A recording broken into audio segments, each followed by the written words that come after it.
corner store. When we see young people these days, right? What is law enforcement?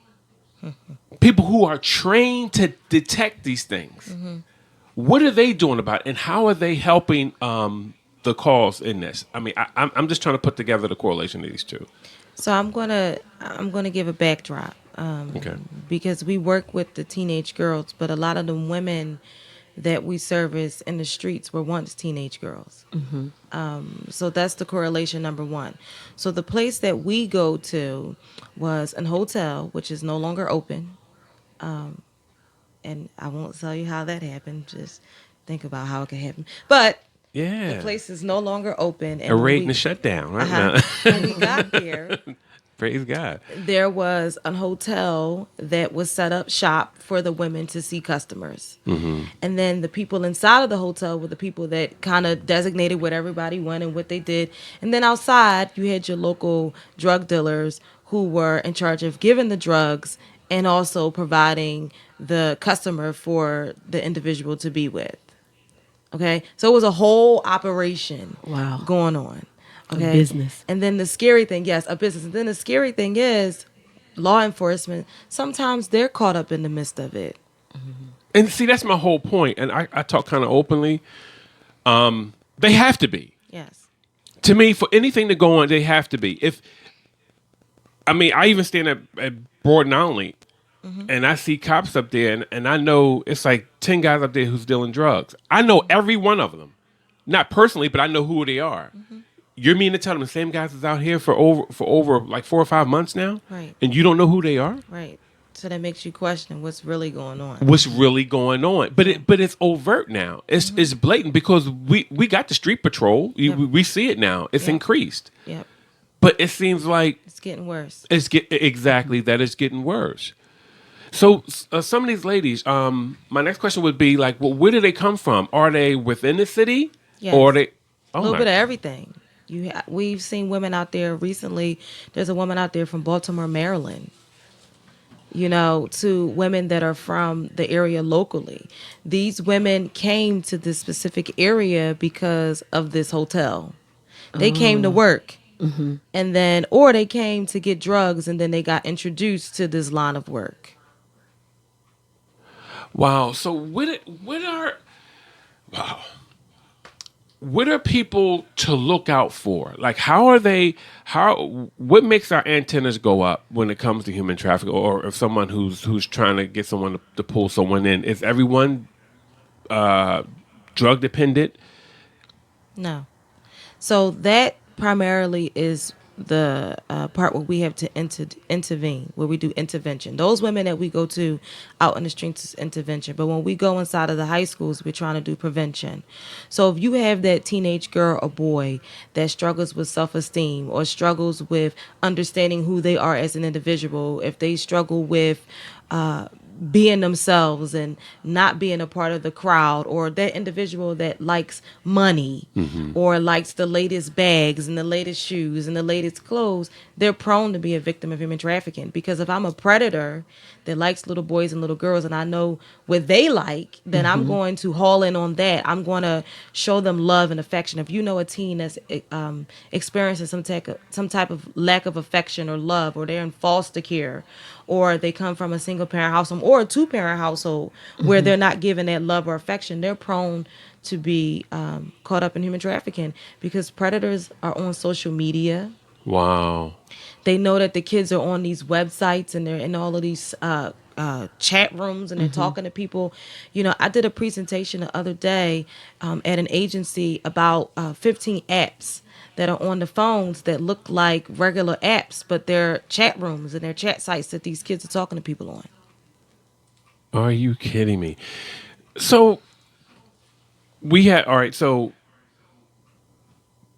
if you're in the city of Philadelphia, this is the part that's really baffling to me. I understand human trafficking from the sense of you may take somebody out of one city, pull them in another, no one knows them, so when they see them, it's hard, you just think there's somebody on the street doing something, opposed to somebody like, okay, that's my friend's son or that's my friend's daughter. I see you. I'm gonna tell your mom, or I'm gonna pull you in the car and say, yeah, you coming with me. Right. So the ones that are in the city and it's going on, and the family reports them missing. How long? I know you're not a cop, but how long does it take, like law enforcement and everyone to really like hone in and say, okay, we found this child, because the person's on the street. Or it may be hard for them to even want to get out of that life. Do they? Yes. Exactly what you said. And a lot of times they don't consider it to be human trafficking. A lot of times the stigma of, oh, they're missing because they were being grown or they were doing something. And what I have found is the time that we're wasting trying to figure out if they're missing or if they're not missing, if they're trafficked, if they're not trafficked, is you can be in Philadelphia and in 10 minutes you could be in Jersey. That quick, that child could have been moved from one place to another place, or that woman or that man or that boy could have been moved from Philly to New Jersey, from Jersey to Delaware. The time that's being wasted with us trying to figure out what's really going on, time is winding down for that child to be somewhere else. And that's what's happening. Anything that equates to a person selling something for something is a form of human trafficking. So if you're selling your body for rent, if you're selling your body for food, for sex, that's a form of human trafficking. Anything that a person is forced into doing where there's some type of fraud or coercion is human trafficking. So if I say to you, I'm going to give you this for that, or if you do this for me, then I'll give you that, that's a form of human trafficking. Unbelievable. And in essence, prostitution has always been a form of human trafficking. Yes. Stripping is a form of human trafficking. Yes. Yes. Okay.